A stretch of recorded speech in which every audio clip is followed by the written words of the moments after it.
Boxing is truly the theatre of the unexpected. The old age saying that Father Time comes calling for every boxer may be true in many cases. However, many greats of this incredible sport defy that message.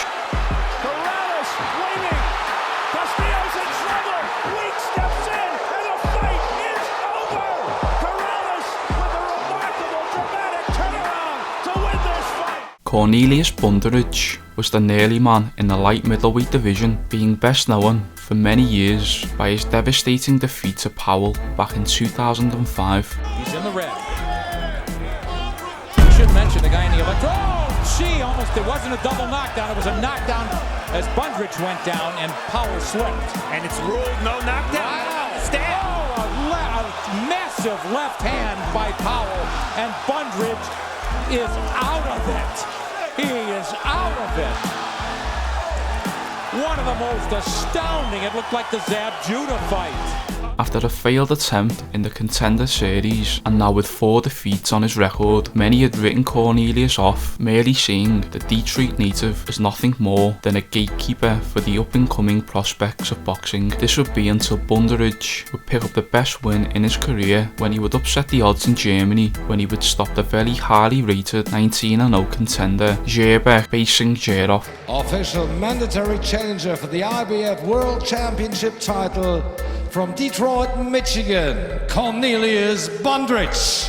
Now with a newfound confidence, as he would have Emmanuel Stewart in his corner, Bundrage would go on to be matched up with the former undisputed welterweight champion and then reigning IBF junior middleweight champion Corey Spinks, who was making the first defence of his crown. Cornelius on this night wasn't there to be another jewel in the crown of Spinks, as at the age of 37, Cornelius would go on to fulfil his long-term boxing dream when he would go on to stop Spinks in the 5th round of their contest to become world champion for the very first time in his career.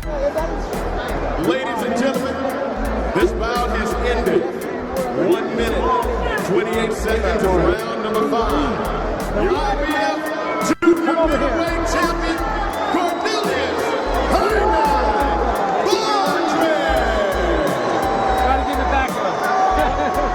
Erik Morales gave us so many legendary nights. Erik was a true fan's favourite after show-stealing fights against such greats of the sport, against Manny Pacquiao and Marco Antonio Barrera. However, Erik would close the door on his career back in 2007 following 4 straight defeats. After saying an emotional goodbye in his last fight after tasting defeat at the hands of David Diaz for the lightweight title, it will be announced 3 years later in 2010 that Erik will be making a return to the sport, but now he will be jumping up in weight to campaign at light welterweight. After returning to winning ways, in which Morales would claim a notable win over the Brit Willie Limond, Erik would be thrown to the wolves at 140 when he would take a bout against the Argentine Marcus Maidana, who was a truly formidable puncher in the 140-pound division. Erik would come into this bout unfazed as he would go toe-to-toe with Maidana, only to lose the fight via a close majority decision.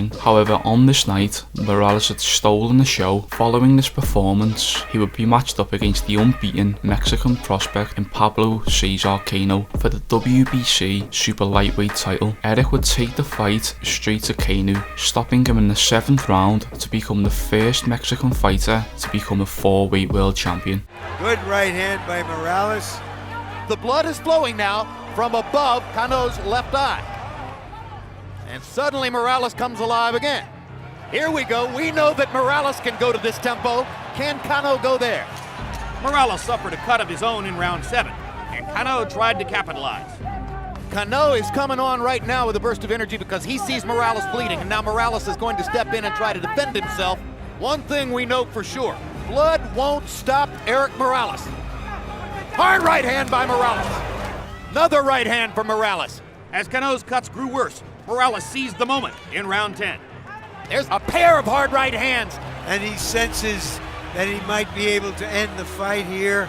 Cano's face a grotesque, bloody mask, providing a target and a path toward victory for Erik Morales. Stopping it? Yeah, okay. Rudy Perez asked Kenny Bayless to stop the fight. Erik Morales has another victory, the 52nd win of his career.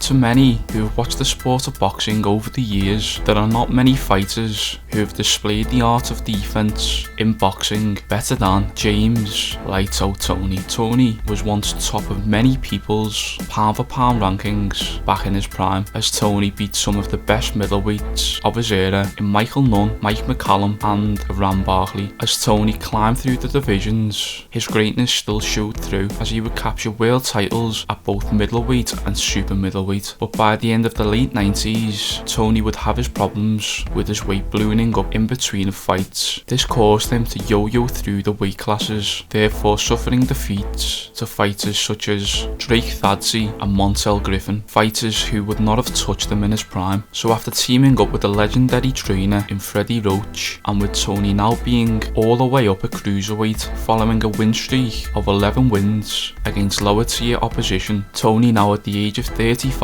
will be matched up against the division's best in Vasily Jirov. Toney would display the skills that once put him on the map, as he would drop the Kazakh in the 12th round to defeat the previously unbeaten IBF world champion to conquer his third weight class. The biggest event in the history of the cruiserweight division. Touch him up. James, touch the man's glove. Thank you. James is coming in with an attitude already. Toney fighting hard off the ropes, and Jirov bangs him back into them. Jirov comes in and fights the first 2 rounds at a blistering pace. Hard punches by Jirov there. Hard right hand by Toney. Backs Jirov up. Jirov landing 2 to take 1 as he keeps throwing to the body. Oh, what a display of counter shots by James Toney. I'm not sure how much more Jirov can let his hands go in this situation.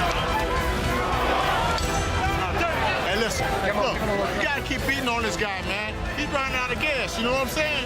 Jirov just never tires the man. Never tires. Right hand by Toney, wobbled Jirov. Jirov takes 3 more shots in a row.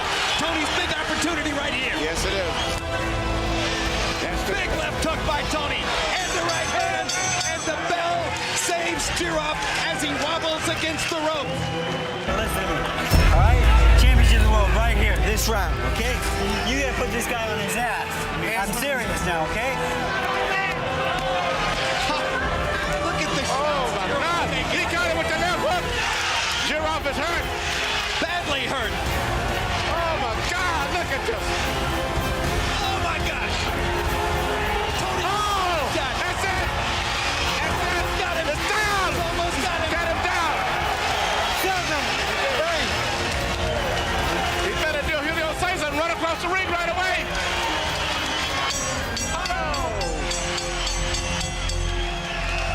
And James Toney has resurrected his career with a magnificent performance against Vasily Jirov. Other than the oldest world champion in the sport's history, as Bernard Hopkins would go on to challenge Trevorrous Cloud for the IBF light heavyweight title. Hopkins was on a quest to claim back his light heavyweight gold following back-to-back bouts against Chad Dawson, in which Hopkins would lose his WBC strap via a majority decision. Hopkins would make his return to the ring on the 9th of March in 2013 at the Barclays Center in Brooklyn against IBF light heavyweight champion and the number 2 ranked light heavyweight in the world, Trevorrous Cloud. Hopkins on this night would go on to break his own record by becoming the oldest man in the history of the sport to capture a major world title by defeating Cloud by unanimous decision after putting on such a dominating display by B-Hop. There comes a point when a boxer suddenly starts to show his age, and this can be very hard to predict, but it's obvious when you see it in the ring. Suddenly, boxers' punches don't have the same power, or their reactions aren't as quick as they used to be, and it may take longer for them to recover from big punches and tough fights, but we will always be installed with those magical moments for when a boxer turns back time and upsets the odds. Let me know who you can see from today's current crop of boxers who will next be on this list.